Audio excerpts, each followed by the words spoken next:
warahmatullahi wabarakatuh. Kami dari kelompok 2 Sejarah Indonesia kelas 12 IPA 4. Di sini kami akan menceritakan sedikit peristiwa tragedi Trisakti.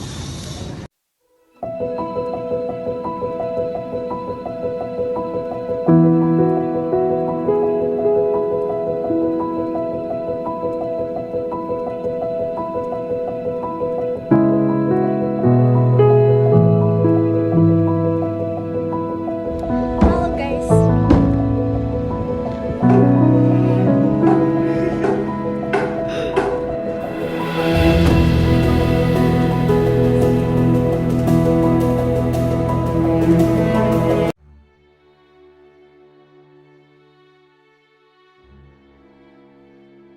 Tragedi Trisakti merupakan tragedi penembakan yang terjadi pada tanggal 12 Mei 1998 terhadap sejumlah mahasiswa saat melakukan demonstrasi untuk menuntut Presiden Soeharto turun dari masa jabatannya.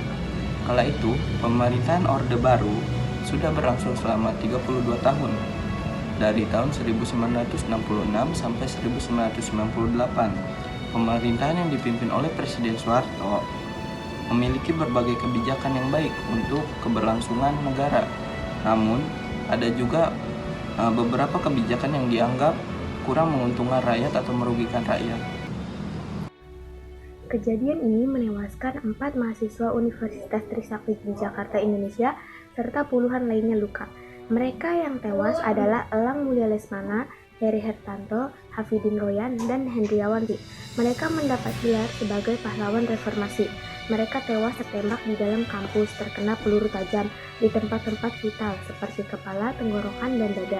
Peristiwa penembakan 4 mahasiswa Universitas Trisakti ini juga digambarkan dengan detail dan akurat oleh seorang penulis sastra dan jurnalis, Anggi Dwi Widowati, dalam karyanya berjudul Langit Merah Jakarta.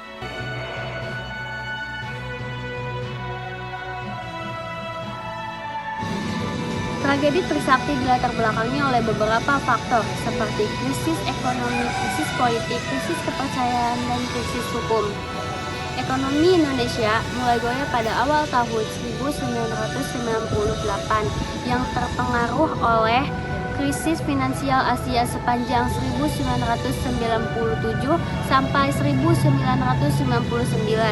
Pemerintahan Presiden Soeharto juga dinilai otoriter dan tidak mendapat kritikan. Selain itu, kekuasaan kehakiman berada di bawah kontrol dan campur tangan Presiden Soeharto. Latar belakang krisis yang banyak terjadi di Indonesia pada masa Orde Baru inilah yang menimbulkan krisis kepercayaan hingga membuat para mahasiswa dan masyarakat melakukan demonstrasi besar-besaran di bulan Mei tahun 1998.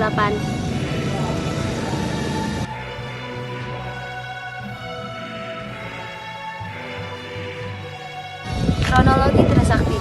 Tragedi Trisakti terjadi pada tanggal 12 Mei 1998. Pada saat itu, mahasiswa melakukan aksi demonstrasi besar-besaran ke Gedung Nusantara, termasuk mahasiswa dari Universitas Trisakti. Mereka melakukan aksi demo dari kampus Trisakti ke Gedung Nusantara pada pukul 12.30. Namun aksi mereka dihambat oleh blokade dari Polri dan militer yang datang kemudian. Setelah itu, beberapa dari mahasiswa mencoba untuk bernegosiasi dengan pihak Polri. Namun akhirnya pada pukul 17.15, mahasiswa bergerak mundur, diikuti oleh bergerak majunya aparat keamanan. Dan aparat keamanan pun menembaki peluru ke arah para mahasiswa.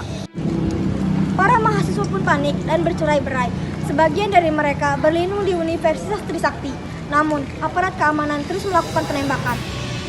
Korban pun berjatuhan dan dilarikan ke Rumah Sakit Sumber Waras.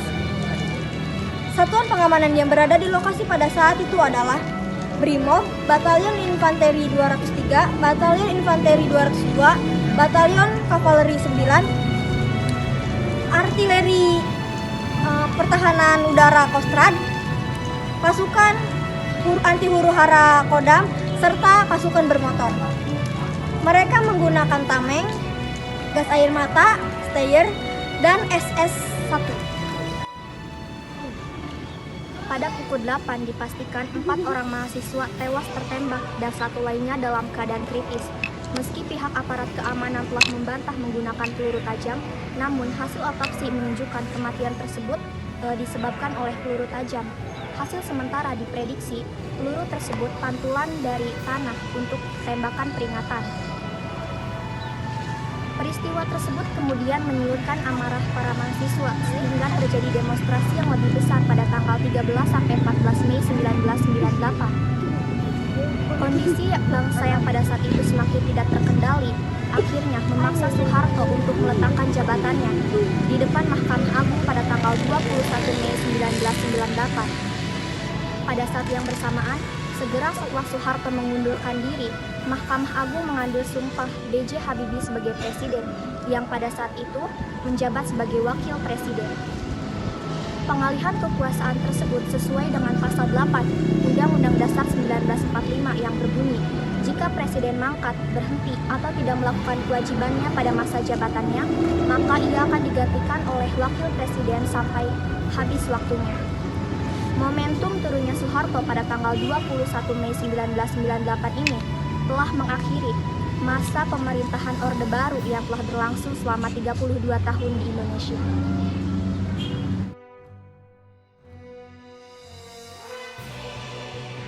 Jadi Bu, pertanyaannya itu tentang perbedaan masa pemerintahan Soeharto, perbedaannya sama yang sekarang hari ini. Ibu lah, nama ibu ya, ibu dari keturunan si Asnawi namanya, dari keturunan Permas ya. Jadi Permas itu jadi ibunda Nyai Halimah ya, Tufi Halimah, istri pertama si Asnawi ya. Jadi keturunan situ. Jadi masalah pemerintahan Orde Baru ya. Jadi Orde Baru itu memang bagus. Ibu dulu sekolah SD lulusan tahun 83-84, kurikulumnya pas Pak Harto. Memang bagus, para menteri, para kabinet-kabinet ya. Jadi memang ada. Jadi enggak ada debat-debat masalah agama, orang-orangnya pada diem aja ya, pada resmi gitu. Ya, jadi enggak sebelum masuk ke DPR juga baris dulu di luar. Jadi resmi aja. Jadi emang ada menteri yang gak pakai jilbab, ada banyak dari Kristen, dari Katolik, dari agama Buddha, Hindu, tapi ya damai. Ibu lebih enak zaman Pak Harto Jelas. dibanding sekarang. Sekarang zaman Pak Harto, jadi Orde Baru. Bu, iya. Tapi kalau dikembaliin ke zaman Pak Soekarno lebih baik. Masalah uangnya Rp1.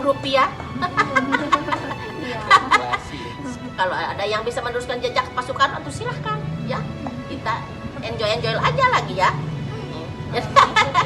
Aduh ya, jadi kita ngedoain aja nih nanti nih penerus bangsa ya, jangan ikut demo, awas, jangan ikut demo. Tapi kalau menurut ibu mah, kalau ada salah sedikit mending nulis itu aja, kan sekarang kan HP kan cara ranggih ya. Baik-baik aja itu. Jadi telekomunikasi itu baik-baik, yang baik-baiknya aja, nggak dosa nggak. Itu kan sekarang kan ya nggak ada yang pembunuhan, pemerkosaan, narkoba dulu ya. Waktu zaman Pak Harto itu Serabi Aceh nggak ada, yang tsunami meledak nggak ada. Aman. Waktu zaman Pak Harto alhamdulillah. Ibu sedikit menyaksikan nanti nih nyontohin masa depan anak-anak, kasihan ya. Nanti ibu nih ya, lihat. Ini juga Presiden Bapak Jokowi yang terima kasih ya, udah episode bersama Kiai Haji Amin ya. Jadi kita ikutin aja. Cuman ibu darahnya darah TNI tetap. Kenapa? Dan ibu kan amanat dari almarhum Abah Mamet Yasudin ya. Jadi kalau misalkan ini negara nggak beres aja, dikembaliin lagi ke Tentara Nasional Indonesia. Amanatnya. Makanya ibu dilihat dulu nih ya. Siapa nih yang calon presiden nanti 2024 ya, dari kalau ada dari TNI, benar-benar TNI ya itu ibu mencoblos lagi. Makanya ini kita kan yang memiliki rakyat. Kalau dulu zaman Pak Harto itu ya memang rakyat, tapi rakyat pada diem Jadi enggak ada apa wajah-wajahnya sih. Wajah-wajahnya dari partai ya. Jadi cuman lambang. Nah, kalau sekarang kalau kembalikan lagi ke zaman partai, insya Allah maju lagi di Indonesia. Ya. Jadi kenapa? Di situ ya waktu reformasi ibu semua kiai pada kaget, apa ibu juga dulu ya waktu nonton televisi itu sesak nafas kaget. Jadi mikirin negara ya.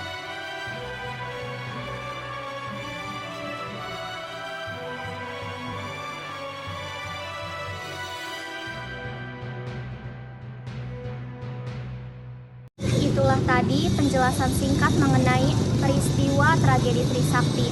Kami di sini masih dalam tahap belajar. Mohon maaf apabila ada kesalahan. Sekian dan terima kasih. Wassalamualaikum warahmatullahi wabarakatuh. Kepada para mahasiswa yang merindukan kejayaan, kepada rakyat yang kebingungan di persimpangan jalan, kepada pewaris peradaban yang telah menggoreskan sebuah catatan kebanggaan di lembar sejarah manusia. Wahai kalian yang rindu kemenangan, wahai kalian yang turun ke jalan demi mempersembahkan jiwa dan raga